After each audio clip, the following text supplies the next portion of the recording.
Han, teka sandali lang. Wala sa usapan natin yan. Makinig ka sa akin. Sobrang delikado ng mga taong yun. Hindi nyo rin naman ako mapipigilan eh. Gusto kong makasiguradong ligtas ang anak ko.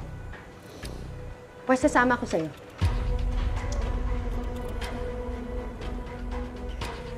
O di sige, sige lahat na lang tayo sumama, ha?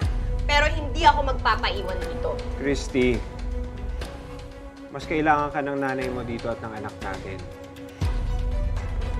Kayo ni Kausa ang tumao dito. Saka hindi natin alam ang mga plano ni Alakdan. Kailangan isipin natin lahat ng posibilidad na pwedeng mangyari. Anak, mas mapapanatag ang loob ko kung nandito ka sa tabi ko.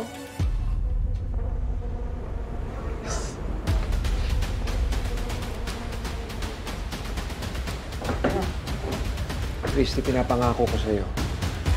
Ibabalik ko sa'yo si Tom.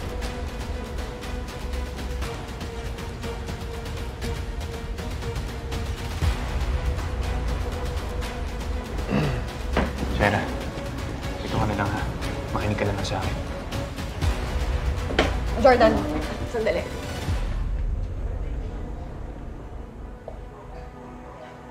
Jordan, ipangako mo sa akin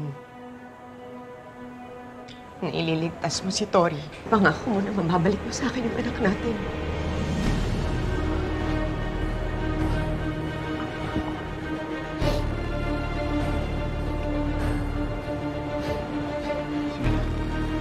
Mag-iingat ka.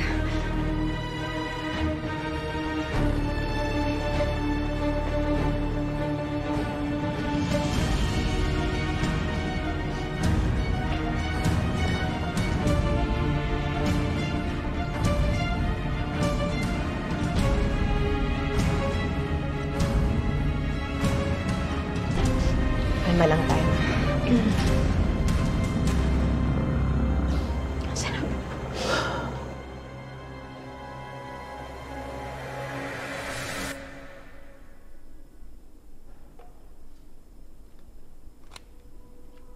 ₱50 million.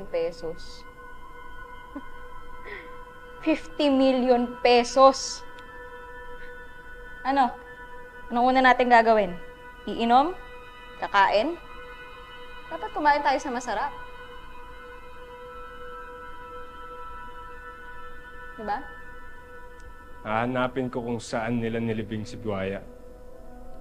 Nang madalhan ko man lang siya ng bulaklak. Hindi mo na mahahanap yun. Ano ba inaasahan mo? Bibigyan nila ng matinong libing si Buhaya? Eh baka nga tinapon... Tumahimik ka! Parang hindi mo siya naging kasamahan, ha? Nagpapakatotoo lang ako. Anong gusto mo? Tatatlo na nga lang tayo, maglolokohan pa ba tayo? Ha? Tama si Sawak. Leon ang may atraso sa atin, kaya siyang pagbabayarin natin. Aalis na po ba tayo? Iuwi na po ba ako?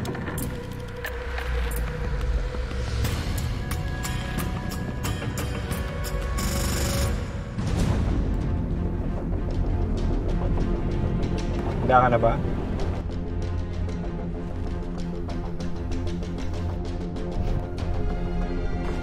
Alala mo ba yan? May lisensya na rin yan. Mas marunong na umawak ng baril niyo kaysa dati. Natanong ko lang naman. Para makasigurado ko sa galawan natin mamaya. Para magtiwala ka sa akin, magtiwala din ako sa'yo. Tay, si Kago po tumatawag. Leon, dito na ako. Wala pa rin sila. Magbantay ka lang dyan. Huwag ka lalayo. Saka huwag ka magpapakita. Sige, sige. Ako na bahala dito.